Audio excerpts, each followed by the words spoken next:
Joni Mitchell's name is writ large in the annals of popular music. Born Roberta Joan Anderson in Canada in 1943, she survived a childhood bout with polio in part by singing and performing for other patients in the hospital. Mitchell then taught herself to play guitar before heading off to art college. Her long and varied career includes publishing volumes of her art and illustrating her poetry, which includes her 2019 release Morning Glory on the Vine. Mitchell's first album was released in 1968, produced by none other than David Crosby, and her second album, Clouds, brought her the first of her 8 Grammy Awards. From her folk roots, she branched out into jazz and jazz fusion. Some of her recordings have been hits all in and of themselves, and others have been strong sellers for other artists covering her work. Clouds and Big Yellow Taxi are just 2 that have been discovered and rediscovered by generations of artists to the present day, interpreted by everyone from Judy Collins to Harry Styles. Mitchell has always been outspoken, which tends to make for good interviews. For instance, in an interview with Canadian radio, Mitchell claimed Bob Dylan was not very musically gifted, but that he borrowed his voice from, quote, old hillbillies. She's also candid about the health difficulties she's experienced in her later years, including a brain aneurysm in March 2015. But that's on top of a condition that is at best regarded as indefinite, Morgellons disease. Billboard quotes her 2010 interview with the Los Angeles Times, in which she described the disease as being weird and, quote, like it's from outer space. Meanwhile, the Mayo Clinic calls the disease uncommon and poorly understood. Sufferers like Mitchell say that the main symptoms manifest as fibrous threads, almost like strings growing from the skin. Mitchell says it strikes areas that were affected by her childhood polio. Further confounding the issue is that Morgellons isn't just a matter of a few tests. Unlike Mitchell's childhood polio diagnosis, Morgellons isn't quite so cut and dry in the eyes of the medical community. WebMD uses the phrase, quote, unpleasant skin sensations to describe the symptoms, and so they must be.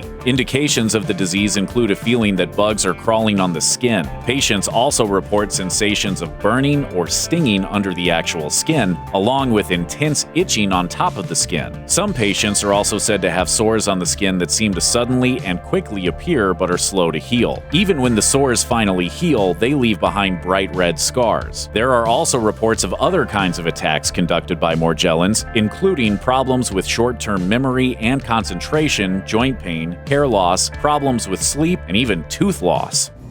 It's like a horror movie. It is like a science fiction horror movie.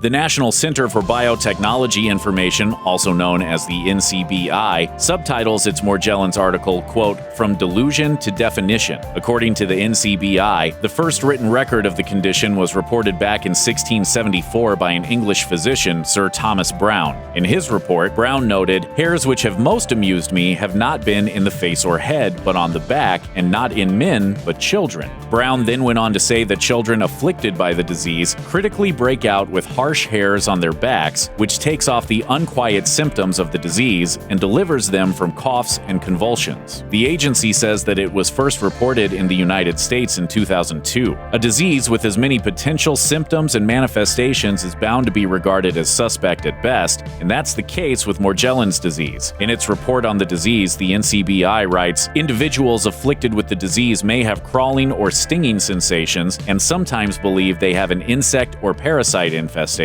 Most medical practitioners consider Morgellons disease a purely delusional disorder. On a more positive note, NCBI reports that further studies indicate that Morgellons disease may be a physiological response due to the, quote, presence of an infectious agent. In plain words, the studies make clear that the disease is indeed happening and something's causing it. There's even been some research indicating that there's a connection between Morgellons and tick-borne diseases like Lyme disease. So what's the truth? Well, as the Mayo Clinic concluded, further research on the disease is still needed. Either way, though, we hope Mitchell and everyone else suffering from Morgellons gets better soon. Check out one of our newest videos right here. Plus, even more grunge videos about your favorite rock stars are coming soon. Subscribe to our YouTube channel and hit the bell so you don't miss a single one.